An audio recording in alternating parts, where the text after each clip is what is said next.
guys, it's Jo and welcome back to Trauma Talk. Today is a special Tuesday video because there's a lot happening that I wanted to talk about. Right now, I am currently waiting for the Bill Cosby sentencing verdict.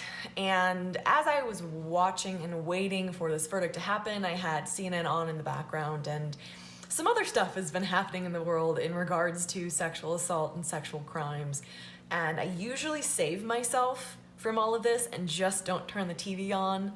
And I usually try to monitor what I listen to and what I put in my ears and all of that, so I don't get, too angry or sometimes triggered. But today this is something I wanted to engage with, and something came up that I thought was pretty important to speak on.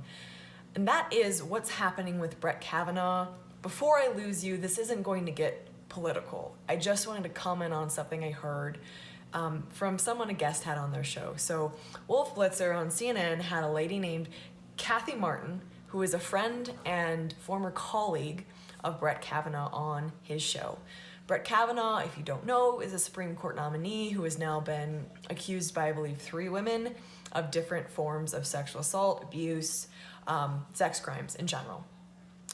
And a lot of people are saying he could never have done anything like this. And Kathy Martin came on the show as a friend and former colleague and said unequivocally, Kavanaugh could never have done anything like this because I know his character, I know him to be a good, upstanding man, and he is not capable, and she used that word, he is not capable of committing sexual assault. And then she wanted to talk about how, I have spent parties with him and had drinks with him and worked with him. He's never done anything to me. He's never done anything inappropriate. When he's been drinking, because a lot of the allegations involve him being drunk and doing things.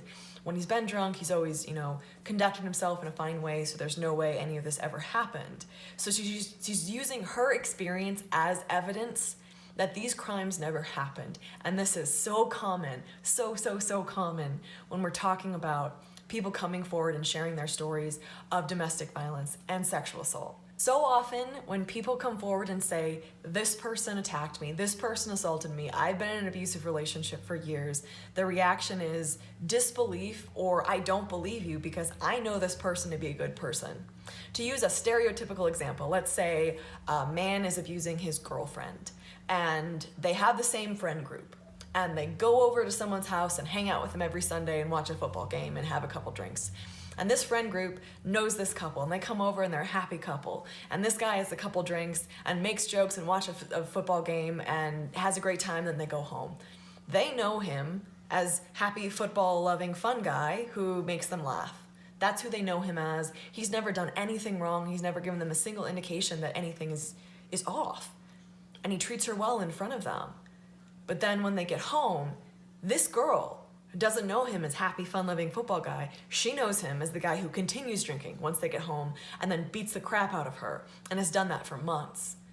You can know people and only know a portion of who they are.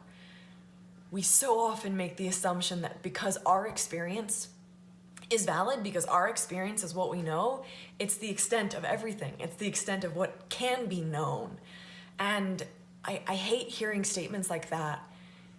And I get that people want to stand up for their friends. I get that people want to say, I know his character, this would never happen, because we want to protect our friends and we also don't want to believe horrible things about them. But I have run into this situation in my own life when someone who I spent a lot of time with and knew very closely and thought I did know ended up being actually a horrible person who didn't do something to me, but did something to other people, and I believed it. As horrible as it was, I believed it because I understood what had been going on, and I looked at the facts, and it made sense. But so many people around me didn't believe it because they knew him to be a good person. They stood up for his character, and they would not look at the facts, they would not look at reality, and they would not hear the other side of the story because they knew him as the nice Christian guy. They knew him as the guy who led Bible studies. They would not see him as the guy who isolated young women and tried to take them alone on camping trips and abuse them and did all kinds of stuff. And so you can know someone in one light when someone else knows them in a completely other light. And I'm not making a comment on the Kavanaugh situation, and I'm waiting to hear the verdict on the Cosby situation still, and I hope that he is sentenced for as long as possible because he deserves to be in prison for the rest of his life. He is currently declared a sexually violent predator, which means he has to register as a sex offender for the rest of his life.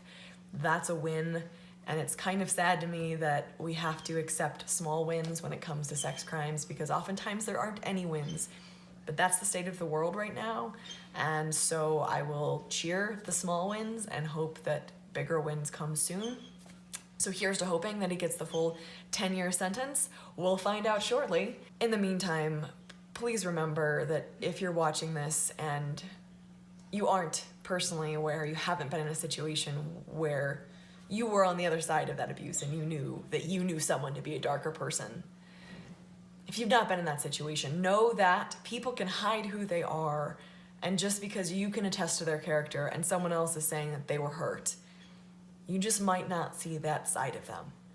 So that interview with Wolf Blitzer and Kathy Martin really brought that up for me, and I just want to talk about that for a few minutes today.